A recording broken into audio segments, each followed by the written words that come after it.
성경 봉독하겠습니다.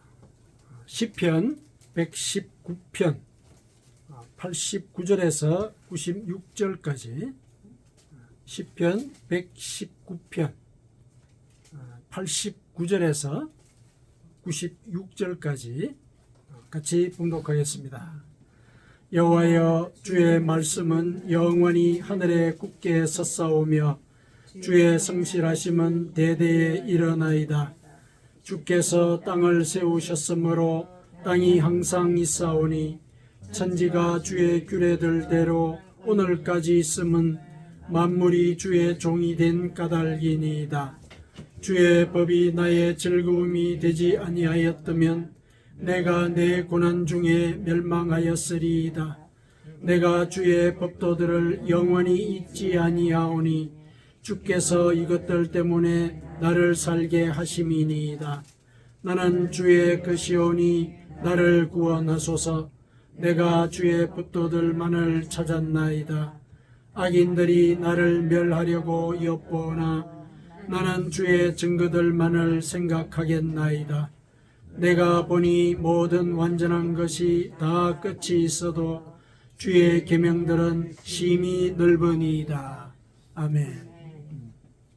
자, 오늘 이 본문의 말씀을 가지고 하나님의 말씀의 그 진리성, 하나님의 말씀이 진리라는 사실을 우리가 어떻게 증명하고 또 증명한 대로 우리가 어떻게 믿어갈 것인지 그것을 주제로 해서 하나님께서 주시는 생명의 메시지를 같이 살펴봤으면 좋겠습니다. 우리는 하나님의 말씀을 진리로 믿습니다. 그 이유가 뭡니까? 그 말씀이 하나님이 하신 말씀이기 때문에 그걸 진리로 믿지요. 사람이 한 말이 아니라 하나님이 하신 말씀이기 때문에 진리로 믿습니다. 그리고 또 그 말씀이 사실인 것을 체험하기 때문에 그것을 진리라고 믿습니다. 그러면 이제 여기서 의문이 생기는 게 그 말씀을 하나님이 하셨다는 것을 어떻게 아느냐? 이게 이제 문제가 생기죠. 어떻게 하나님이 했다는 것을 우리가 알 수 있느냐? 그거는 성경에 그렇게 기록이 되어 있기 때문에 그렇습니다. 그러면 또 이렇게 의문을 제기할 수 있죠. 성경은 또 인간의 문자로 기록이 된 거 아닙니까? 그렇다면은 직접 하나님으로부터 듣지 않는 한은 하나님의 말씀이라고 주장할 수 있겠느냐? 이런 질문을 또 할 수가 있습니다. 분명히 이제 그럴 수가 있습니다. 하지만은 물론 이제 우리가 직접 듣는다면은 그것을 하나님의 말씀으로 인정을 할 수는 있겠지만은 그 직접성이라고 하는 것이 본인에게만 해야 되는 거죠. 듣는 사람에게만. 그러니까 다른 사람에게는 또 그게 적용이 안 된단 말이죠. 직접 하나님의 말씀을 들었다. 이게 하나님의 말씀이다. 그랬을 때 들은 사람은 그게 하나님의 말씀이지만은 전해 듣는 사람은 또 그게 하나님의 말씀이라는 증거가 없거든요. 또 그런 문제가 생기는 것이죠. 물론 이제 하나님은 모든 사람들에게 직접 말씀을 하실 수 있습니다. 직접 말씀하실 수 있어요. 하지만은 우리가 정욕과 탐심에 물든 존재이기 때문에 하나님의 말씀을 하나님 말씀으로 알아듣지를 못합니다. 그게 이제 근원적인 문제가 거기에 있는 것이죠. 하나님의 말씀을 직접 들을 수 있는 그 기회가 우리에게는 근원적으로 제한이 되어 있다는 것입니다. 그래서 하나님께서는 이런 사정을 아시기 때문에 당신의 말씀을 성경으로 집대성해서 인간에게 주셨습니다.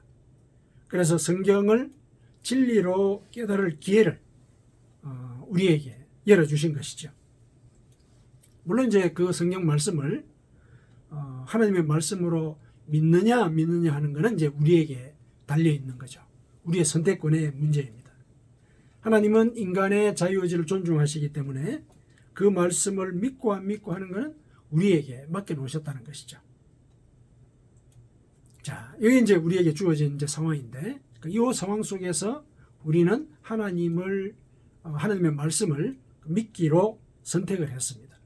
그래서 이제 이 자리에 모였고 같이 예배도 드리고 성경 말씀도 읽고 같이 이제 그것을 지키려고 노력을 하죠. 그리고 이제 우리가 이 신앙생활의 이 모든 과정을 통해서 그것을 하나님의 말씀으로 믿기 때문에 실천하려고 노력을 하거든요. 그러면서 이것이 참 진리이구나, 그런 것들을 체험한 그런 경험들을 우리가 또 갖고 있습니다. 그런 인식들을 우리가 갖고 있죠. 그래서 우리가 이것이 진리이다, 이것이 하나님의 말씀이다 라고 알고 있는 것과 또 알고 있는 대로 행동해서 그것이 하나님의 말씀임을 내가 경험하는 것, 그러니까 인지적인 이런 지식과 인식적인 지식과 경험적인 지식, 이 두 가지를 같이 결합을 해서 하나님의 말씀은 진리이구나, 이렇게 이제 우리가 믿게 되는 것이거든요. 이 진리라고 하는 것은 실은 어떻게 증명을 하느냐, 개념이 먼저 있어야 되겠죠. 그 진리의 내용이. 그리고 그것을 실제로 내 삶 속에서 경험을 하는 거죠. 이 두 가지 요소가 결합이 될 때 그 진리가 진리인 것을 우리가 확인을 할 수가 있습니다. 신앙생활에서도 마찬가지인 것이죠. 성경을 통해서 하나님의 진리가 우리에게 선포되었습니다. 인식적으로 그게 진리인 걸 우리가 믿으면은 믿는 대로 행동을 하고, 행동하는 가운데 그 말씀이 참 진리이구나 내가 알게 된단 말이죠. 체험적으로 알게 된단 말이에요. 그러면 이제 그게 참 진리로서 우리가 인정을 하고 또 우리의 그 신앙생활을 계속 이어나가는 하나의 원동력으로 삼을 수 있게 되는 것입니다. 그런 과정들이 이제 우리가 신앙생활을 해 나갈 때 하나님의 말씀의 진리성을 이렇게 인정하고 증명하는 그런 과정이 되겠습니다. 오늘 본문의 말씀은 이제 그러한 과정들을 시인의 고백을 통해서 우리에게 일러주고 있습니다. 자, 시인이 이제 하나님의 말씀을 진리라고 우리에게 일러주고 있는데 어떤 식으로 일러주는지 우리가 본문을 보면서 같이 한번 살펴보십시다. 자, 시인은 하나님의 말씀이 진리인 이유를 첫째 89절에 보니까 주의 말씀은 영원히 하늘에 굳게 서 있다, 이렇게 얘기를 하고 있죠. 하늘에 굳게 서 있다. 사람이 만들어서 세상에 세운 것이 아니라 영원히 하늘에 서 있다, 이렇게 얘기를 하고 있죠. 그래서 이 하나님의 말씀은 세상 어느 한 지역에 국한되어서 적용되는 것이 아니라 하늘에서 세운 거기 때문에 온 지역에다 보편적으로 다 적용이 된다는 것이죠. 다 온 지역에. 하늘이 예를 들어서 미국에서는 다르게 보이고 한국에서는 또 다르게 보이고, 이게 아니죠. 하늘은 어디서나 하늘이지 않습니까? 하늘에 그 말씀을 세웠다는 얘기는 그 말씀이 천지에 보편적으로 골고루 다 옳다, 옳은 것으로 다 주어진 것이다. 이걸 이제 얘기를 하고 있는 것이죠. 그리고 그 다음에 또 고백을 하건대 90절에 보니까 주의 성실하심은 대대히 일어나이다, 이렇게 얘기하고 있죠. 이 성실하심이라고 하는 것도 성경을 통해서 우리에게 일러주고 있는 것이니까 결국 이 성실하심은 성경 말씀을 통해서 알려주고 있음으로써 그 말씀도 대대히 이르게 되는 것이다. 그러니까 시간적으로도 그 하나님의 말씀의 진리성은 계속 이어지고 있는 것이다. 그러니까 공간적으로 뿐만 아니라 시간적으로도 하나님의 말씀은 진리다. 그러니까 대대로 이어진다 그랬으니까 그때는 맞고 지금은 틀리다, 이런 일이 아니란 얘기죠. 예전에도 그랬고 지금도 그러하다. 그렇다면 그게 이제 진리인 것이죠. 온 지역에 두루 똑같이 통한다는 것, 그리고 대대로 옛날이나 지금이나 똑같다는 것, 이렇게 공간적으로나 시간적으로나 똑같다, 그게 진리인 것이죠. 시인은 이제 그 점을 우리에게 일러주고 있습니다. 자, 그러고 난 뒤에 다시도 한 번 더 강조를 해서 하는 말씀이 90절에 보니까 주께서 땅을 세우셨으므로 땅이 항상 있사오니, 이렇게 얘기를 하고 있죠. 하나님의 말씀이 공간적으로 항상 참이라는 사실. 왜냐하면 하나님이 땅을 세우지 않으셨습니까? 땅을 만드셨거든요. 땅을 만드셨어요. 근데 그 땅이 항상 있는 거예요. 태초로부터 지금까지 항상 있단 말이죠. 하나님의 말씀으로 세워진 그 땅이 항상 있다. 이거는 하나님의 말씀도 항상 있다는 얘기죠. 어느 지역에 편제되어 있는 것이 아니라 땅에 편제되어 있는 거예요. 땅에 이렇게 편만하게 있다는 얘기죠. 그러니까 하나님의 말씀이 공간적으로 참이라는 사실을 이렇게 한번 다시 알려줬습니다. 그 다음에 91절에 보니까 천지가 주의 규례들로 오늘까지 있으면 만물이 주의 종이 된 까닭이니이다. 시간적으로도 하나님의 말씀이 오늘까지 그대로 만물을 지배하고 있다. 이 얘기하고 있는 거죠. 오늘까지 있으면 천지가 주의 규례대로 그러니까 하나님이 말씀하신 그대로 천지가 오늘까지 유지가 되고 있다. 왜냐?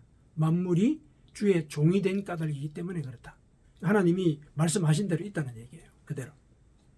시간적으로도 하나님의 말씀이 그대로 이제 적용이 되고 있다는 것.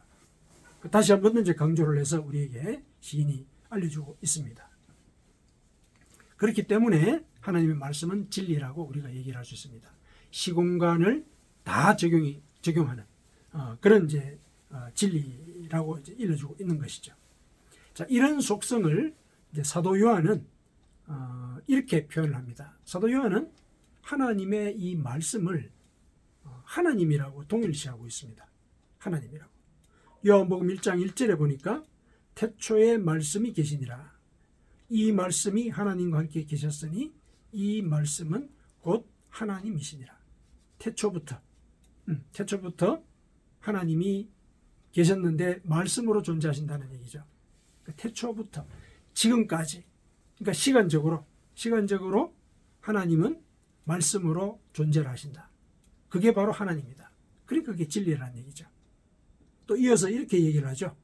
만물이 그 말씀으로 말미암아 지은 바 되었으니 지은 것이 하나도 그가 없이 된 것은 없느니라. 요한복음 1장 3절에 이렇게 얘기를 하고 있죠. 말씀으로 이 모든 만물이 지어졌다. 이 만물이 지어졌으니까 만물은 우리가 체험할 수 있는 그런 세계이지 않습니까? 그러니까 하나님의 말씀이 태초로부터 계셨는데 계셨다라는 그 사실이 관념적으로 우리에게 인지되는 내용이라면은 그 말씀이 만물을 만들었고 만물이 지금까지 이어지고 있다. 이런 지적은 결국 이 공간적으로 우리가 그 말씀을 확인할 수 있다는 얘기죠.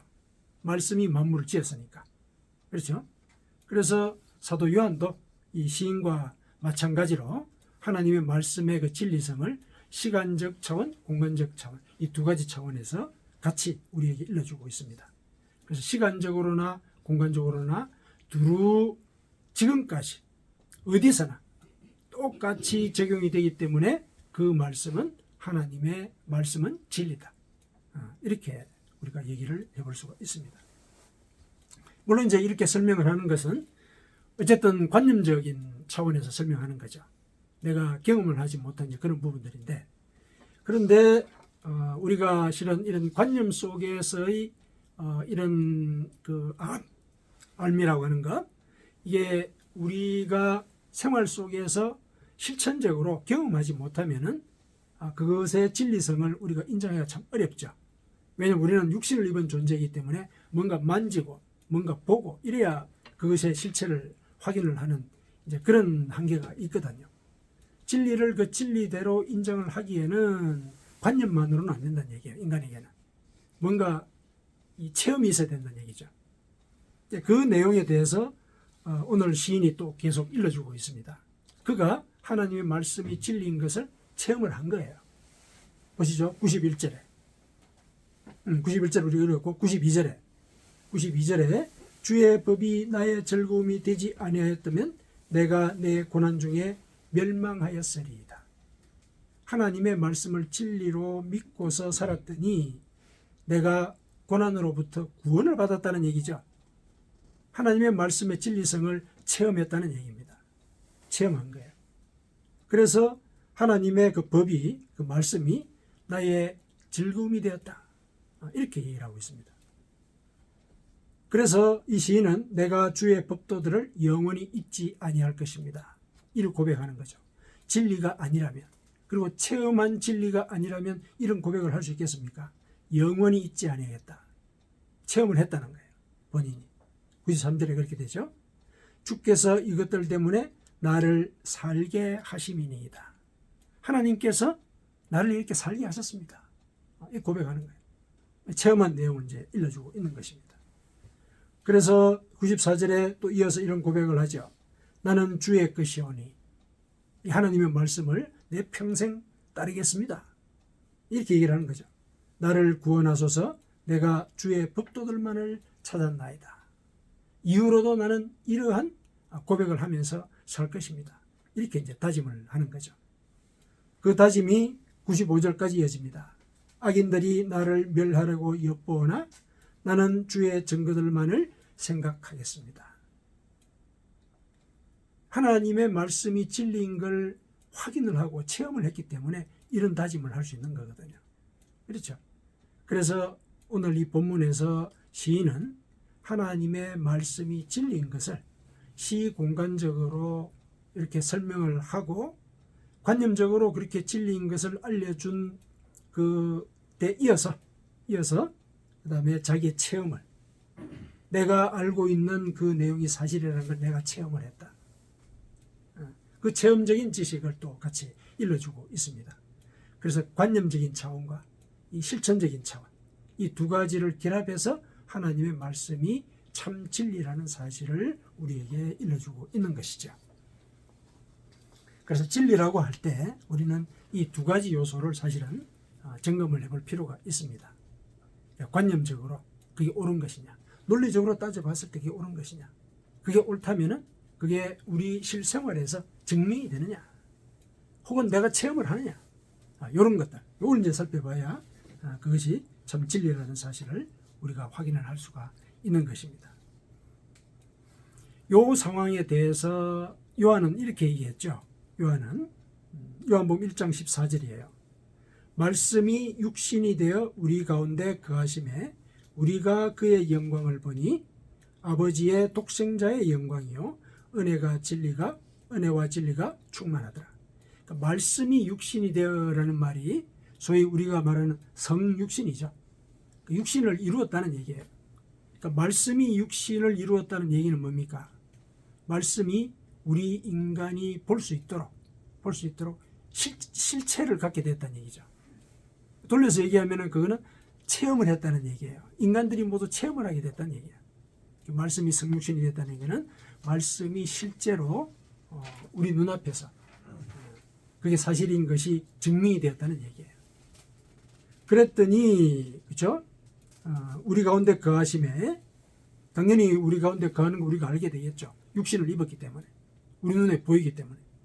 그래서 우리가 그의 영광을 보았습니다.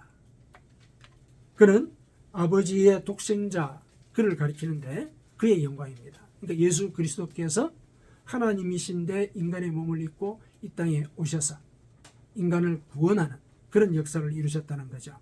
인간을 구원하는 역사를 이뤘기 때문에 인간이 모두가 다 하나님께 찬양을 올리게 되죠. 그럼 하나님의 영광이 드러나는 거거든요. 그 영광을 우리가 본단 말이죠. 왜냐하면 우리가 구원의 자리에 와 있기 때문에. 이게 이제 이 요한이 그 상황을 일러주고 있습니다. 그래서 그 자리에는 은혜와 진리가 충만하더라. 요한이 이제 그렇게 일러주고 있습니다. 그래서 참 진리라고 하는 것은 관념뿐만 아니라 이렇게 성육신의 과정을 거쳐서 체험되는 이런 요소들이 반드시 있어야 참 진리라고 얘기할 수 있다. 이거는 본문의 시인뿐만 아니라 사도 요한도 우리에게 일러주고 있는 것이다. 이렇게 기억을 하시면 되겠습니다. 자, 근데 이제 여기서 한 가지 더 우리가 고려해야 될 게 뭐냐면 이렇게 진리가 주어졌어요. 관념적으로 참이다. 그리고 실천적으로 체험을 했다. 그렇죠? 근데 그게 나한테만 해당이 되는 그런 경우라면 다른 사람에게는 어떻게 전달이 될 것이냐. 우리가 전도를 한단 말이죠. 내가 그것이 참 진리라고 믿기 때문에 전도를 하는데 전도를 들은 사람이 그 전도를 받아들이느냐 받지 않느냐는 그 사람에게 달려있는 거죠. 선택권은 그 사람에게 있는 거죠. 그래서 진리가 참 진리로 인정을 받기 위해서는 선택의 문제가 그게 개재를 합니다. 내가 그거를 진리로 받아들이는가. 그 문제가 있다는 얘기예요. 그 문제가 존재를 하거든요. 예를 들면 이런 거예요. 이제 교탁에서 이제 선생님이 교실 문이 오른쪽에 있다 하고 이제 가르쳤어요. 근데 이거는 학생들 입장에서 보면은 오류죠. 학생들은 왼쪽에 있잖아요. 문이. 학생들 입장에서 보면 이 관점이 이제 다른 거죠. 관점이 달라가지고 이제 그렇게 이제 반응을 하게 되는 거거든요. 물론 이제 그 방향이 다르다고 해가지고 다르게 얘기했다고 해서 그 문이 없는 건 아니거든요. 진리가 없는 건 아니에요. 관점들이 달라서 내가 그걸 받느냐 못 받느냐 그런 문제가 있는 것 뿐이지 진리가 없는 건 아니거든요. 그러면 진리를 확인하려면 어떻게 해야 되느냐? 선생님과 학생들이 똑같이 문을 쳐다봐야 되죠. 똑같이 문을 쳐다보면 방향에 오류가 없는 거지 않습니까? 그래서 여기서 진리의 선택권에 문제가 생겼을 때는 진리 자체를 바라봐야 된다. 자기의 관점으로 그 진리를 해석하려고 하지 말고 진리 자체를 바라보려고 하는 것, 이게 중요하다는 거죠. 그랬을 때 그 진리를 참 진리로 우리가 받아들일 수 있게 된다. 그걸 이제 우리가 기억을 해둬야 되겠습니다. 우리가 하나님을 만나게 되고 그 진리의 역사를 경험을 하게 되지만은 그 하나님이 가지고 있는 그 진리의 그 폭과 너비와 깊이가 엄청나기 때문에 우리가 경험하지 못한 부분들도 꽤 많거든요. 경험하지 못한 부분들. 관념적으로는 알고 있는데 혹은 배워서 알고는 있긴 하는데 체험적으로 알지 못하는 하나님의 진리 영역이 있단 말이죠.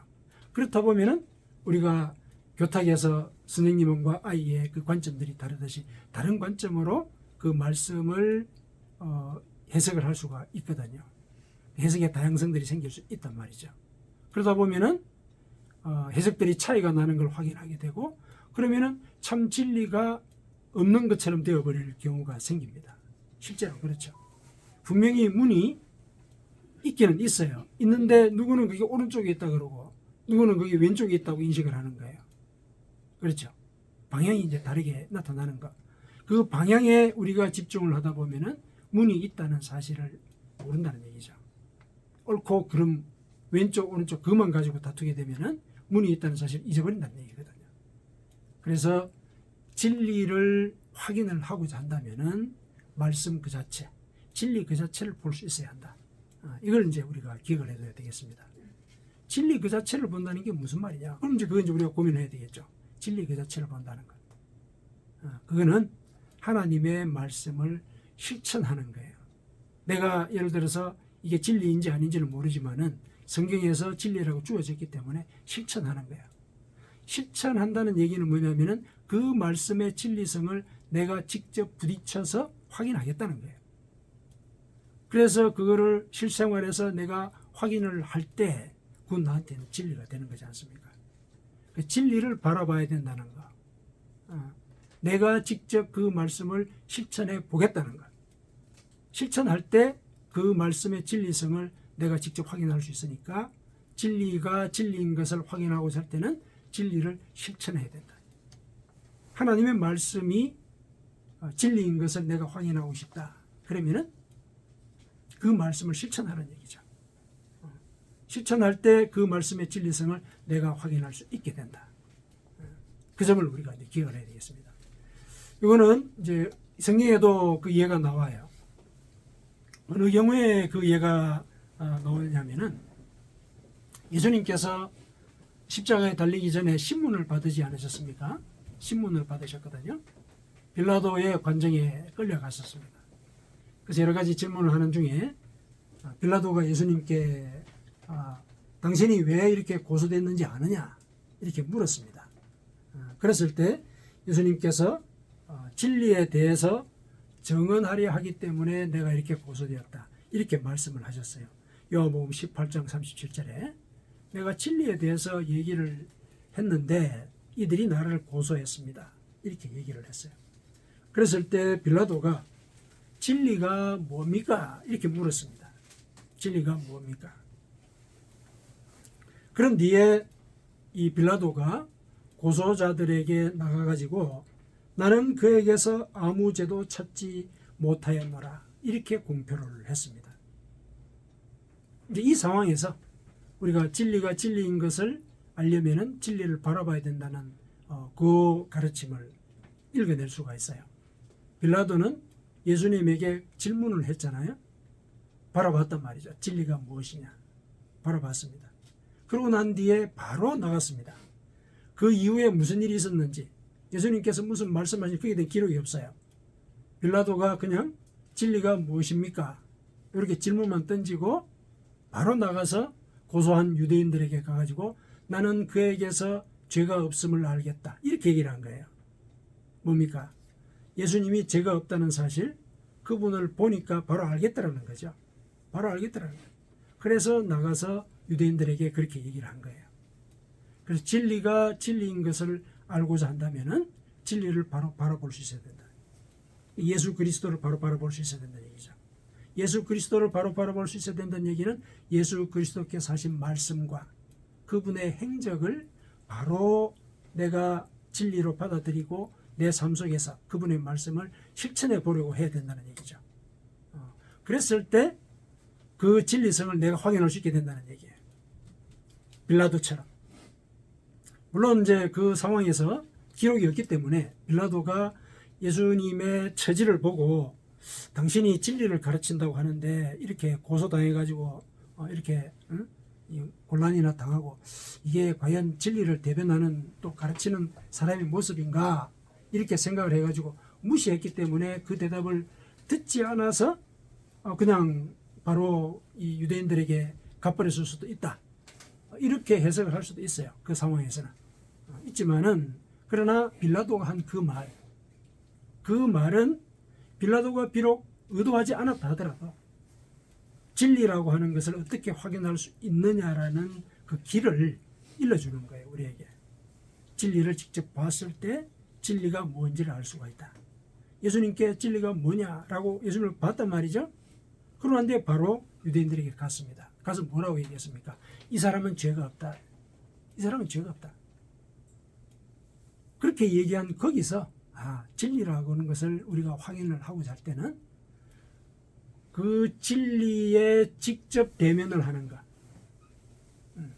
진리를 직접 대면한다는 것 자체는 결국 예수님께서 하신 말씀, 그거를 내가 실천해 보는 거예요. 실험해 보는 거예요. 이 진짜 진리인가? 실험해 보는 거예요. 그 과정을 통해서 진리의 진리성을 우리가 확인할 수 있다. 빌라도가 우리에게 그걸 알려준 거죠. 본인이 의도했는지 안 했는지는 모르지만 그 사실을 우리가 기억을 하십시다. 그렇게 하려고 할 때 이제 우리 가운데 이제 많은 그 이론들이 있잖아요. 이론들이 있습니다. 그래서 진리를 직접 보지 못하게 만드는 그런 요소들이 있어요. 여러 가지 이론들이 있죠. 예를 들면은 상대주의라든지 이 세상에 절대적인 게 없어. 모든 게 상대적이잖아. 모든 게 상대적이잖아. 그래서 이제 성경 말씀도 여러 경전 중에 하나 이렇게 이제 보는 거죠. 구원의 길은 여러 가지야. 이렇게 얘기를 하는 거거든요. 근데 그 상대주의라는 그런 입장, 그거는 그 자체가 자기 모순이 있는 거죠. 모든 것이 상대적이라고 막 주장하잖아요. 근데 자기 주장도 상대적인 거예요. 그렇게 따지면. 그렇죠. 그 자체 모순이 있는 거죠.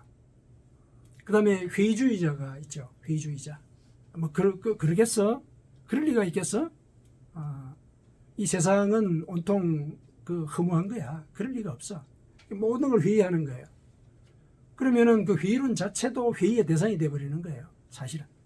그렇죠. 그거 우리가 기억을 할 필요가 있습니다. 그리고 이제 최근에 그 포스트 모더니즘이라고 하는 거, 이제 조금 이제 그 광풍이 지나간 듯한 이제 그런 조짐을 보이는데요. 특정한 진리는 없다. 이거 이제 강조하는 거거든요. 특정한 진리가 없다. 이거 강조하는 게 포스트 모더니즘이에요. 서구의 어떤 이런 그 가치관, 이런 것들이 세계를 지배해 왔는데, 그거 아니다. 이제 그거 이제 얘기를 하는 거죠. 집중적으로. 그런 이야기들이 전해지면서 전 세계적으로는 사람들이 특정한 진리라는 건 없는 거구나. 이런 이제 생각들을 많이 갖게 되었어요. 근데 사실은 그것도 가만히 따져보세요. 그 포스트 모더니즘의 주장도 하나의 특정한 주장이거든요. 그러니까 그 자체도 사실은 자기가 부정을 하는 거란 말이죠. 다원주의가 또 있어요. 다원주의. 아까도 말씀을 드렸지만 상대주의와 같이 연결시켜서 볼 때 구원을 받는 진리는 여러 가지야. 여러 가지야. 불교에도 구원이 있고, 예를 들면은 기독교에도 구원이 있고, 다 구원이 있다는 얘기죠. 근데 그거는 A이다. 하고 A가 아니다. 둘 다를 인정하는 거예요. 그건 또 모순이죠. 그것도 모순이거든요.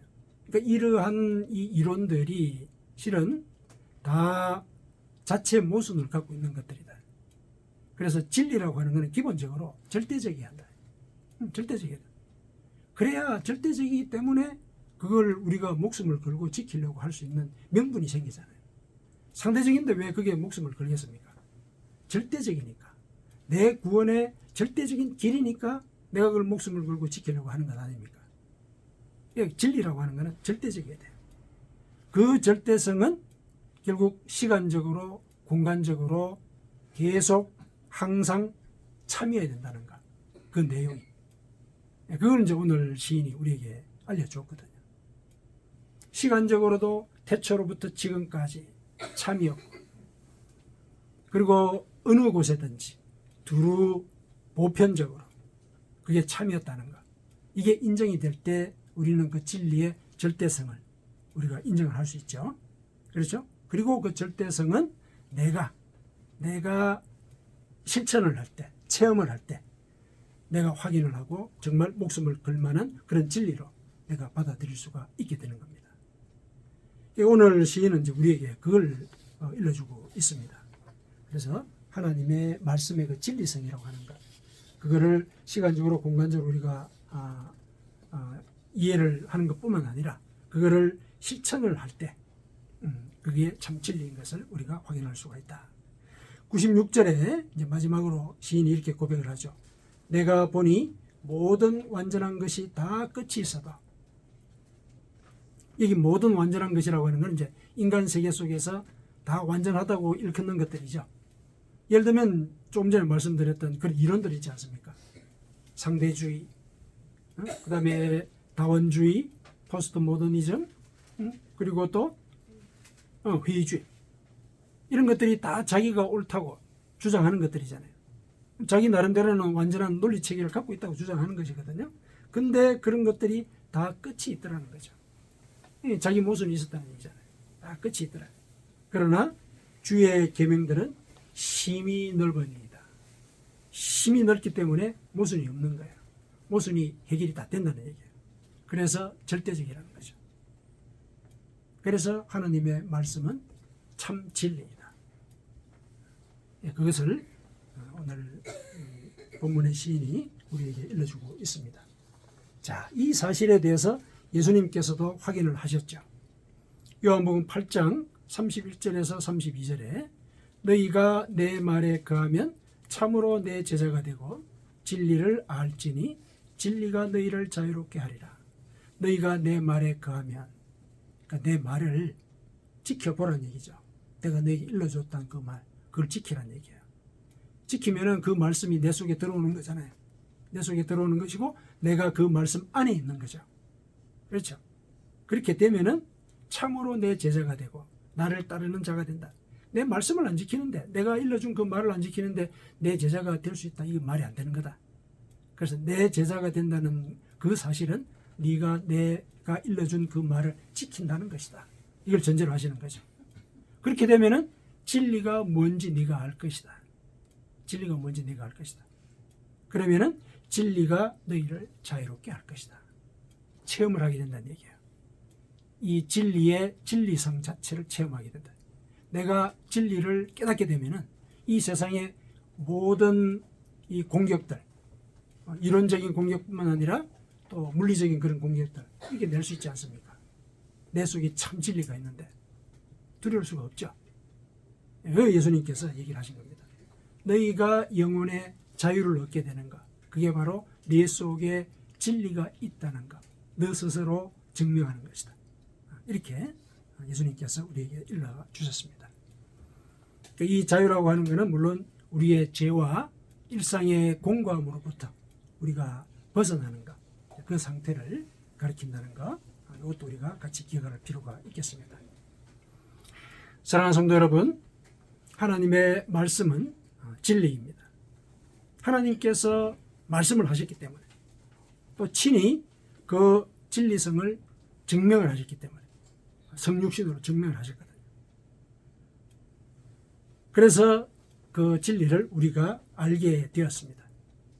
그렇다면 우리는 아는 대로 그 진리를 실천해서 그 진리성을 우리가 깨닫고 그 진리가 나를 자유롭게 하는 것 우리가 체험해야 되겠습니다.